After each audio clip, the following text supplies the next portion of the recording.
Hey, what's going on, everybody? Do you know what a K-shaped recovery is? Have you ever even heard of a K-shaped recovery?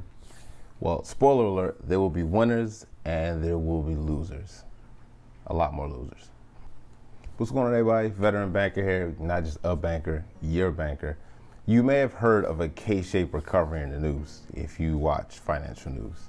If you don't, that's cool. That's what I'm here for. So what exactly is a K-shaped recovery? Every type of recovery is, characterized by some sort of letter. Like you may have a V-shaped recovery where we go down quick and we come up quick, or a U-shaped recovery where we plummet and we kind of take our time meandering at the bottom and then we shoot back up. They get these letter designations because when you're looking at the stock market graph, it looks like that letter, like a sharp V, like a sharp down, then a sharp up looks like a V.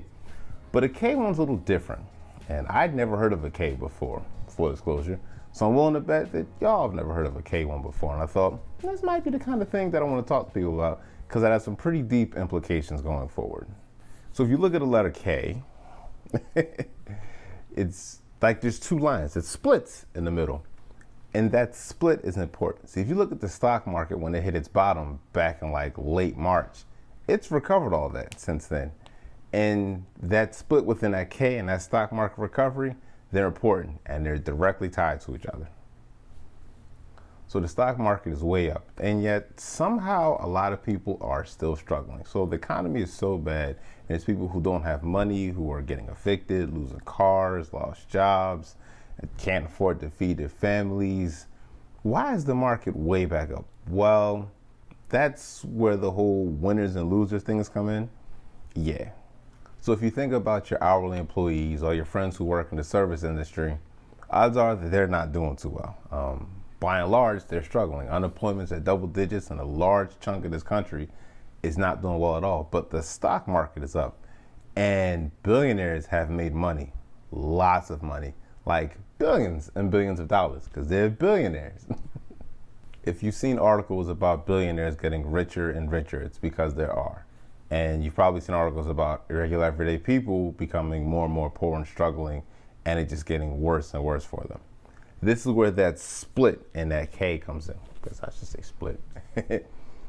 See, that split is because the poor are getting poorer and the rich are getting richer, and you can literally see that right now, more so than you've been able to see it in the past. See, your service industry people trading hours for dollars, they've either lost their jobs, had the hours reduced. Your small business owners who don't have the kind of cash to weather a storm like this, all those people, the heart of America, they're not doing so well. They're struggling. Meanwhile, your rich people who have a bunch of money are making more money because their income they're not trading hours for dollars. They're not in the service industry. They're not working traditional jobs. They're doing quite well because all their income is derived from assets, and usually those assets tied to the stock market. So if the stock market does well, they do well, regardless of what else is going on, including things like a pesky little global pandemic. So if you're on the downside of this, it seems bad, but it's worse than that. See, not only do you not have a job and you don't have any income, you still have bills to pay. You still need to eat. You still got to pay the mortgage. You got to pay rent. And now you're going to start scrounging to see what types of things can you afford and what can't you afford. Do I need electricity, or are we going to eat tonight? And this is forcing a lot of the people within that range to go scrounging through things to gather whatever income they can, which means liquidating assets. Something like over 70% of Americans don't even have $1,000 saved for an emergency. So that means that people who are in that service industry who are hit hardest by this, they're selling everything, including the kitchen sink. And I don't mean it as a euphemism. Like, they're moving out of the house and they're selling that. They're selling cars. They're dipping into the 401k, like whatever they can to put food on the table right now. And that's horrible. It's everybody's in a bad place. Meanwhile, if you're on the other side of that equation, if you're one of the wealthy elite, if you're rich or even wealthy, your portfolio is still growing in value, your dividends are still rolling in, you're still having the same fantastic goal life that you were before. So poor people are getting further and further into that poor column because with little assets they have, they're getting rid of, and rich people are getting more and more wealthy because as the market goes up, their net value their income goes up, their value goes up. So that you're seeing that split, and it's not a good thing. Now, let's be clear. I'm not some economics professor and I'm not some financial guru, and I don't claim to be one. But when I look at this, I see a pattern, I see something developing that is very troublesome for a number of reasons. The wealth gap in America has been getting wider and wider over time. And I think that this is only going to serve to accelerate that or exacerbate that issue for a few reasons that I'll go over right now.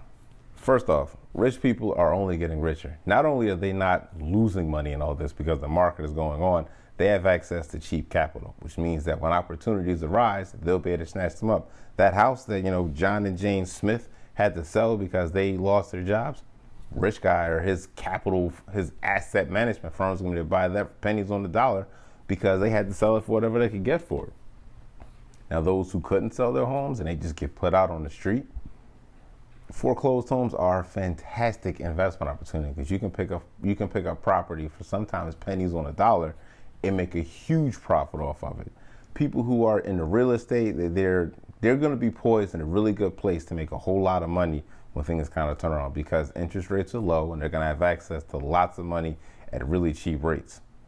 And on the other side of things, poor people are just going to get more and more poor because the few assets they have, they're not going to have. Your home is typically one of the largest purchases you'll make in your life. And if you are a homeowner, great. That's awesome. But if you had to sell your home because you can't afford to be in there no more, or if you get foreclosed on, if you get put out of your home, that one asset you had is gone. And if you're taking money out of your 401k retirement accounts, those few assets you have are gone. You're losing out on compounding interest. You're losing out on the future value of that. Like you are destroying what little bit of wealth you have accumulated because of short-term problems. Mostly because you don't have the funds available to weather this storm, so you got to nibble at whatever it is that's available to you. And speaking of 401ks, right now we're seeing a lot of people who are more advanced in age who are still working because of the Great Recession. Their retirement accounts got wrecked.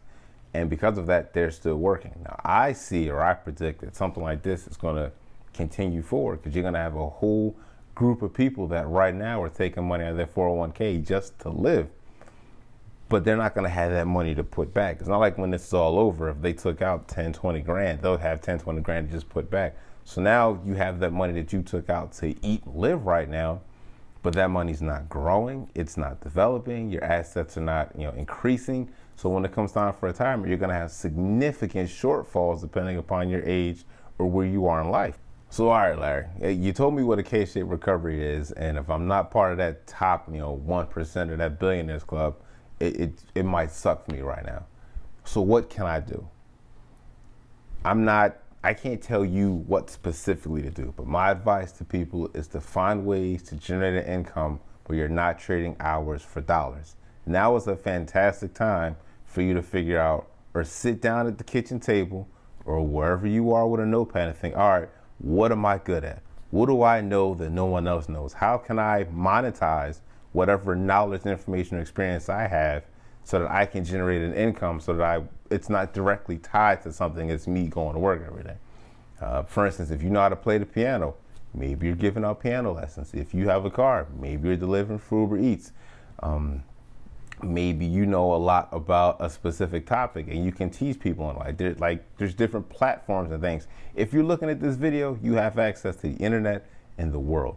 And that means you have access to all this knowledge and information that's available in the world, and you have a customer base of a couple billion people. So that would be my advice, is to find ways to monetize things that you know or you have access to that you might not have before. Everybody's going through something bad right now. Most people are. Some people are doing just fine.